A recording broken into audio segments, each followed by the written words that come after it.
Le Havre Port Center, c'est une association à but non lucratif, mais avant tout, c'est une organisation et un lieu de découverte de l'univers industriel-portuaire. Donc, c'est pour essayer de comprendre comment fonctionne un port. Il s'adresse à tous les publics. Alors, le besoin, c'était vraiment d'essayer de trouver une nouvelle offre de médiation autour de nos cartes au sol. Et donc, on s'est adressé à Circoe pour qu'il nous développe un outil de réalité augmentée.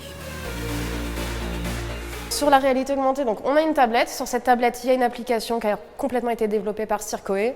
On ouvre l'application, on se met face à un QR code. Il y a différents QR codes géants, il y a même des images qui permettent de s'ancrer dans la salle. La tablette sait, à partir du moment où vous scannez le QR code, où vous êtes, où vous vous trouvez. Et là, il y a des épingles qui apparaissent sur la carte et chaque épingle est un objet avec de l'information sur cet objet, donc le portique à Port 2000, et vous avez un petit texte explicatif et vous voyez vraiment le portique avec une taille assez conséquente, donc on est un peu comme ça à regarder l'objet.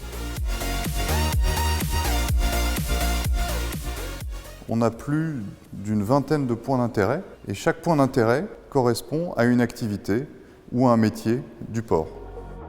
Alors là, par exemple, je m'approche des terminaux portuaires à conteneurs et je vais cliquer sur ce point d'intérêt. Et là, je vois apparaître en 3 dimensions un portique. Je peux rentrer dans les détails du portique. Je peux faire le tour pour voir le portique sous tous ses angles. La gestion d'un projet de réalité augmentée, il y a un point de vigilance à avoir, c'est quel message on veut faire passer et comment on va les faire passer à travers de l'image et une tablette. Généralement, on fait de la médiation sur nos cartes, c'est-à-dire qu'on a des guides qui expliquent le territoire. Mais elles peuvent être parfois en accès libre, mais aussi on a des animations qui diffèrent un petit peu, où on a besoin de gamifier, on a besoin d'aller plus loin. Et puis, on a besoin surtout de rester un petit peu à la page.